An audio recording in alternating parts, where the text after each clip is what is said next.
राधे राधे गुरु जी, आपके चरणों में कोटि कोटि प्रणाम। जी जी। सर मैं अलीराजपुर से हूँ। कहाँ से? अलीराजपुर मध्य प्रदेश से। अच्छा बताओ। मैं सोच ही रही थी, मैं आपको टीवी में देखती थी कि मैं आपको कैसे मतलब आपसे कभी मिल पाऊंगी या नहीं, पर आज मैं आपके साक्षात दर्शन कर रही हूँ। बताओ। आपको प्रणाम है। खुश मेरी शादी 10 साल पहले हुई थी, लेकिन मेरी गुड़िया होने के बाद से हम लोग अलग हैं। क्यों? यही विवाद चल रहे थे, मतलब थोड़े से। पति पत्नी दोनों अलग हैं? हाँ, हम दोनों अलग हैं। मेरी गुड़िया है 10 साल की। पति कहाँ है? वो धार रहते हैं। तो क्यों, किस बात पे अलग हो गए आप दोनों?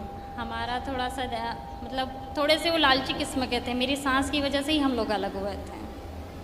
और मैं तो जाना लालची चाहती किस्म हूँ, के मेरे थे पति वो नहीं चाहते कि मतलब मैं आऊँ, या मेरे सास ससुर भी नहीं चाहते कि मैं वहाँ नहीं, जाऊँ। आपके पति आपसे बात नहीं करते अब? नहीं बात करते। तो वो क्या चाहते हैं? वो तो यही चाहते कि मैं नहीं आऊँ, और अभी तक उन्होंने भी दूसरी शादी नहीं की और मैंने भी नहीं की, और मैं करना भी नहीं चाहती। कितने साल हो गए आपको आपके पति से अलग हुए? 10 साल हो गए। 10 साल से आप अलग हैं? जी। तो पति ने अभी तक विवाह नहीं किया? नहीं तो वो आपको इन 10 सालों में कभी फोन लगाने की कोशिश नहीं की उन्होंने? नहीं, उन्होंने कभी मेरे बच्चे से मिलने तक नहीं आए वो। और आपने भी फोन लगाने की कोशिश नहीं? मैं कोशिश करती हूँ, लेकिन वो मुझसे बात नहीं करते। फ़ोन मेरा देख लेते कि आया है तो फ़ोन काट देते हैं नंबर देखकर। किस बात पे नाराज हो गए? वो यही चाहते थे कि शादी के बाद मतलब उनके मम्मी पापा के साथ रहूं, और उनकी जॉब बाहर थी। आप पास में लो माइक। वो चाहते थे कि आप उनके माँ बाप के साथ रहें, मतलब आप अपने सास ससुर के साथ रहें। जी। तो क्या बुराई थी? ठीक तो चाह रहा था पति कि आप अपने सास ससुर की सेवा करें। हाँ। क्या बुराई थी इसमें? हाँ, आपको सास ससुर पसंद नहीं थे? नहीं, मुझे तो पसंद थे। मैं फिर? सेवा भी उनकी करती थी, फिर वो मतलब साथ में ही नहीं रखते थे मुझे। मतलब पूरा टाइम उन्हीं के साथ रहो। वो जॉब उनकी दूसरी जगह थी। तो वो जॉब में छुट्टी लेके कभी कभी तो घर आते रहे होंगे आपसे मिलने? जी। फिर तो भाई पति का तो यही काम है कि वो काम करने परदेश जाएगा, तब तक आप अपने सास ससुर के साथ रहेंगी, फिर वो आएगा, जब सेटल हो जाता है बेटा तब फिर वो आपको लेके जाता। वो वहाँ किराए से रहता होगा, खुद का घर तो होगा नहीं वहाँ।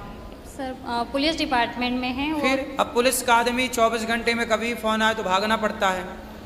तो वो हर लड़का तो यही कहेगा ना कि तुम मेरे माँ बाप की सेवा करो, मैं नौकरी करता हूँ, पैसे कमाऊँगा, और जब समय मिलेगा तुम्हारे पास आके समय बिताऊंगा। पैसे वो मुझसे मांगते थे। वो अलग विषय है। देगा जब पति आपको तो आपसे ना मांगेगा? नहीं, मुझे कभी पैसे नहीं दिए उन्होंने। कोई बात मेरे मम्मी पापा से पैसे लेकर मैं उनको देती थी। ठीक है, लेकिन आप सास ससुर की सेवा करती तो वो आते तो मिलना जुलना। देखो शादी के कितने साल बाद आप दोनों अलग अलग हो गए? साल भर हो गया था। नहीं, शादी के 1 साल बाद ही अलग हो गए? जी। ऐसा होता है ना, शादी के 1 साल होते हैं ना या 2 साल होते हैं ना, इन 2 साल में ना पत्नी समझ पाती है पति को, ना पति समझ पाता है पत्नी को।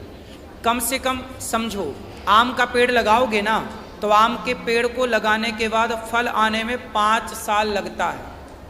आम का पेड़ लगा के फल आने में कितना टाइम लगता है? 5 साल में आम फल देने लायक होता है। बेटा रिश्तों को टाइम तो दो। 1 साल में आप चाहती हो कि पति मेरे वश में हो जाए, या पति चाहता पत्नी मेरे वश में, नहीं होता। रिश्तों में कम से कम 5 साल दो। 5 साल यदि आपने समझ के चले, 2 बातें आपने सुनी, 2 बातें उसने सुनी, यदि 5 साल चल गई तो फिर 50 साल यूं दौड़ेगी आपकी ज़िंदगी आनंद से। और इन 5 सालों में यदि आप समझ नहीं पाए, आज के लड़का लड़की साल 2 साल में ख़त्म कर देते हैं रिश्ते। समझते नहीं बेटा, इन साल 2 साल में तो नया आदमी है, नई स्त्री है, नया पुरुष है, नई पत्नी है। अरे लड़ाई झगड़ा होता ही है सबका। हम उसे नहीं जानते, वो हमें नहीं जानती। नई बातें हैं, उस घर के नए तौर तरीके हैं, नया खान पान है, नया वातावरण है। थोड़ा टाइम लगता है बेटा। ऐसे निर्णय नहीं लिया जाता कि नहीं जी हम सास ससुर के साथ नहीं रहेंगे। तो पति भी बोला गर्म खून था, जा फिर अपने घर।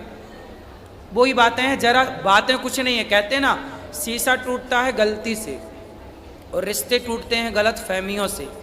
रिश्तों में गलत फहमियाँ ना हो, इसके लिए हम कहते हैं इग्नोर करना सीखिए। जो बात पसंद ना हो इग्नोर कर दीजिए, चुप रहिए। जो व्यक्ति आज बुरा है ना, कल वही व्यक्ति अच्छा लगने लगता है। पता है क्यों? कई बार आपने देखा होगा गणेश चतुर्थी के चांद को नहीं देखा जाता, लेकिन करवा चौथ के चांद को लोग इंतजार करते हैं। वही चांद है, लेकिन एक चांद को आदमी देखना नहीं समझता सही और एक का इंतजार करते खड़ा रहता है। ये समय समय की बात है बेटा। चांद दोनों चौथ के हैं, करवा चौथ और गणेश चतुर्थी, लेकिन एक चांद को नहीं देखा जाता। उसका टाइम खराब है अभी चांद का, तो कोई नहीं देखता, पर जब समय अच्छा होता है तो उसी को देखने के लिए सब इंतजार करते, कब आएगा कब आएगा। अब आशीर्वाद दो आपकी। अब हम आशीर्वाद ये दे रहे हैं कि आप दोनों प्रेम से रहो। आप सॉरी बोलना अपने पति से, आप साथ में रहना और बोलना कि हम आपके साथ ही रहेंगे, हम आपसे अलग नहीं रहेंगे, ठीक है। गलती किसकी है मैटर नहीं करती, आगे कौन बढ़ा रिश्ते बनाने के लिए वो बड़ा होता है, ठीक है। बड़े बनो आप। गुरुजी प्रणाम। जी। मेरे पति मुझको मारते पीटते हैं और 40 साल से मैं ये सब सह रही हूँ। मैं पूजा पाठ करती हूँ, मुझे करने नहीं देते। कितने बच्चे हैं? 2 बेटे हैं। तो बच्चे नहीं समझाते अपने पिता को कि माँ को मत मारो? नहीं समझाते। कितनी उम्र हो गई पति की? पति 70 साल के हैं और मैं 60 साल की हूँ। 70 के पति, 60 की आप? जी। और वो मैं कहती हूँ आप मुझे मारते क्यों हो? तो मैं तो ऐसे ही मारूंगा। तो ये बुढ़ापे में भी मारते हैं? हाँ, अभी मैं गुड़गांव से भाग कर आई हूँ आपके पास, और जो कपड़ा मैंने तो पहना आपके था, पति नहीं आए? कथा सुनते नहीं है वो? अरे वो तो बहुत गंदी गंदी मेरे कानों को गाली बकते हैं। मैं कहती हूँ मेरे को कुछ भी बोलो। तो शराब आप पीते हैं क्या? ऐसा कौन सा काम है, वो नहीं करते। तो ये बुढ़ापे में भी? अरे वो तो जब से मेरी शादी हुई है तभी से ही ऐसे हैं। तो आपने क्यों ऐसे आदमी से शादी कर ली? 10 साल बड़े। मुझे पता नहीं था। आधार कार्ड नहीं चेक किया था? तब नहीं थे ना। तब 10 साल बड़े नहीं थे? नहीं, ऐसा है कि हमारी कुल शीतला माता कुल देवी हैं। तो हमारा इधर बच्चे जब कई इकट्ठे हो जाते हैं तब इधर मुंडन करने के लिए आते हैं। मेरे माता पिता, मैं और मेरी भाभी और 4-5 मेरे भतीजे। मैं रहने वाली अलीगढ़ उत्तर प्रदेश की बेटी हूँ मैं। और वो पति कहाँ के हैं? ये हरियाणा गांव फरूक नगर। तो ये कहाँ मिल गए आपको? अब वो शीतला माता मैया ने पता नहीं कैसे जोड़ी बना दी। तो आपको मिले कि आपके माँ बाप ने कराई थी शादी? नहीं, इधर उस समय कुछ ठहरने का जरिया नहीं था। हाँ। तो हमारी मम्मी की मौसी की बेटी का इधर नर्सिंग वो था, पौधों का काम, नर्सरी तो, का? हाँ, तो उधर ही हम रुकते थे। उधर ही मम्मी खाना बनाकर लाती थी, फिर खाते थे और फिर मैया के दर्शन करते थे। तो सुबह हम बैठे थे तो उस नर्सरी में सैनी भाई कोई आया और बोला कि ये बेटी कौन है? तो मेरे जीजाजी बोले ये मेरी साली है। तो इसके माता पिता शादी करेंगे क्या? बोले मुझे नहीं पता, मैं पूछ के आता हूँ।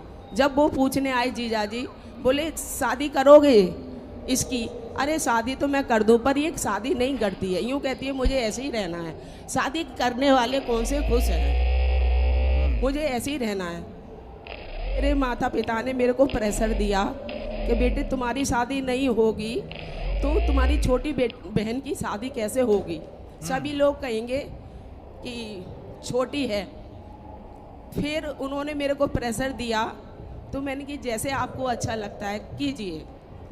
फिर इधर मेरे जेठ मेरे को इधर ही देखने आए नर्सरी में। उन्होंने कहा कि आप, मेरा भाई तो बहुत कम पढ़ा लिखा है और आप मेरे भाई से क्यों शादी करना चाहती हैं? मैंने कि मैं शादी नहीं करना चाहती, मेरे माता पिता शादी करवाना चाहते हैं। हाँ, तो ऐसे कैसे जोड़ी बनेगी? तो मैंने कहा मेरे माता पिता ने आपके भाई को चूज करा है, तो माता पिता से ज़्यादा ही अच्छा अपने बच्चे के लिए कोई। तो माँ बाप ने सब चेक नहीं किया कि उम्र के क्या है, करता क्या है? कुछ भी नहीं, कुछ नहीं देखा? देखा। ये मिस्त्री थे दिल्ली रोड पर, सड़क बनाते थे। दुकान थी किराए पे और मिस्त्री थे स्कूटर के। हम्म। देख लिया